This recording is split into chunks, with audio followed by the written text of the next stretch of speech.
मनुष्य के जीवन में ऐसी ऐसी समस्याएं और ऐसी ऐसी घटनाओं से गुजरते हैं कि कभी कभी ऐसी समस्याओं पे ऐसी घटनाओं पे विश्वास कर पाना आप लोगों के लिए थोड़ा मुश्किल होगा कि दुनिया में ऐसे भी होते हैं, पर जिनके साथ होता है वही इन सब समस्याओं को जान सकता है और इन समस्याओं को फील कर सकता है। आज हम बात कर रहे हैं कि भूत प्रेत शैतान जिन्न खबीस राक्षस जो है, जो औरतों के सामने दुष्कर्म करते हैं और उनके साथ रहते हैं। और ये नहीं कि मैं खुद से बता रहा हूँ, आप लोगों ने लाइव पे भी आए थे तो कुछ औरतें इसके बारे में अपने शिकायत कर रही थी कि हमारे साथ कोई आता है, गलत विलत काम करता है, हमारे साथ रहता है, हमें बहुत तकलीफ होती है, दिक्कत होता है। तो उपाय पूछे थे, तो समय ना मिलने के अभाव के कारण और अब जाके उन्हें बताना पड़ रहा है, क्योंकि आज फिर उनका वॉइस मैसेज आया कि वो बड़े तकलीफ हैं, उनका कोई वो जो प्रेत आता है, जो शक्ति आ रही है उनसे संबंध करने के लिए, वो किसी के उनके ही भाई जिन्हें वो मानती हैं वो उन्हीं के रूप में आता है। और जब ये शक्तियाँ आती हैं तो पति पत्नी के जीवन में भी बिल्कुल दरार पड़ जाते हैं। ये मैं उन लोगों की बात बता रहा हूँ, अभी नई बात ये नहीं कि मैंने बहुत पुरानी सुन ली है, अभी अभी एक दो दिन की बात मैं आप लोगों को बता रहा हूँ।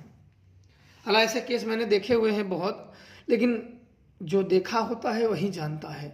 और हो सकता है कि कभी कभी ऐसी केसों को बहुत जानकार के सामने ऐसी केस आई होंगी, वो हैंडल भी किए होंगे, कुछ लोग नहीं भी कर पाए होंगे, तो ऐसे चीज़ों में उनका जीवन नर्क हो जाता है और उनके शरीरों में हमेशा दर्द बना रहता है। और ये एक बहुत बड़ी चीज़ ये होती है कि ये अंत समय तक धीरे धीरे प्राण ऊर्जा को सोखते रहते हैं, आपकी शक्ति को। जैसे हम सब अपनी भाषा में बोले तो आपकी जो जान है, जो शक्ति है, वो धीरे धीरे कमज़ोर करती रहती हैं और धीरे धीरे इतना कमज़ोर कर देती हैं कि आप इन सब चीज़ों से निकल ही नहीं पाओगे।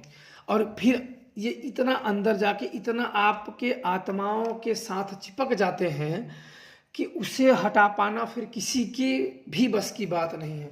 क्योंकि एक आत्मा पहले वो प्रेत आत्मा है और दूसरा तुम्हारी आत्मा है।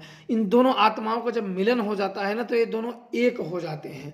एक हो जाते हैं तो किसी भी युक्ति जल्दी काम नहीं करती है, क्योंकि इन्हें खींचने का मतलब होता है कि उनकी आत्माओं को खींच लेना। तो अगर ज़्यादा कोशिश करोगे तो उसका काम है उस औरत को मारना। तो भूत प्रेत आप जानते हो कि किसी और द्वारा अगर भेजा हो तब तो मार देता है, और खुद से लगा हो तो अड्डे बड्डे काम करता है, किसी से प्रेम करना, किसी से क्या करना। तो ऐसे चीज़ वो अपने समय पे धीरे धीरे मारते हैं, तड़पा तड़पा के परेशान कर करके। तो जो अभी मैंने आज उनका, तो इसलिए मैंने आज बना रहा हूँ कि बहुत जल्दी आप वो उपाय बता दीजिए, नहीं तो हम लोगों का घर उजड़ जाएगा, हम लोग सब मर जाएंगे। तो इसलिए मैं तुरंत बना रहा हूँ ताकि वो सब कर लें, अपनी चीज़ों से अपना जीवन इंसानियत के नाते है कि अब जिए। कोशिश नहीं हारनी चाहिए, कोशिश हमेशा करनी चाहिए। एक बार में ही किसी को सफलता नहीं मिलती है, इतना ध्यान दे रखना। किसी किसी को तो कई साल लग जाते हैं, लेकिन कोशिश अगर हार दोगे तब समझ लो कि आप सफलता से दूर हो जाओगे, क्योंकि आपके मन में तब शक उत्पन्न हो जाएगा कि क्या मालूम होगा कि नहीं। और ये चीज़ तो होने ही नहीं चाहिए। तो बात करते हैं उन सब चीज़ों को हटाने के लिए। तो देखो, सबसे पहले क्या होगा, आप लोग सुन लेना, जिनके ऊपर ये समस्या है, जो कसर है, आप लोग ध्यान से सुनना कि अपने शरीर को पवित्र रखने की कोशिश करें। अपने शरीर को पवित्र रखने की कोशिश करें, ताकि वो दुष्ट शक्तियाँ उसको आने में तकलीफ हो। फिर आपको एक प्रयोग करना है, आप ध्यान से सुन लीजिएगा। एक नारियल लाना, बाजार से एक नारियल लाना और 16 श्रृंगार लाना है। 16 श्रृंगार लाना है, इसमें किसी भी तांत्रिक की जरूरत नहीं है। मैं क्लियर ही आपको पूरी बात बता दे रहा हूं। आप लोग ऐसे करोगे तो निश्चित तौर से इस समस्याओं से निकल जाओगे। एक नारियल लाना है और माता को 16 श्रृंगार पहले शनिवार से प्रारंभ करना, 21 शनिवार तक करना है। समस्या इसके बीच में खत्म हो जाएगी, लेकिन यह अनुष्ठान 21 शनिवार तक करना है। और इसके बाद आपको एक नारियल लेके अपने सिर से 21 बार घुमाना है और मंत्र आप लोग ध्यान से लिख लीजिएगा और इसे याद कर लीजिएगा। ओम श्री, ध्यान से, अब धीरे धीरे मैं बोल रहा हूँ, धीरे धीरे आप लिख लीजिएगा ताकि आप लोगों को आसानी हो और कंठस्थल हो, ताकि आप लोग जप कर सको। ओम श्री महाकालिकाय मम संरक्षणम, ये ध्यान देना, यही मंत्र है। ओम श्री महाकालिकाय मम संरक्षणम, कि हे माता काली, श्री का मतलब होता है कि माता लक्ष्मी का, और नारियल।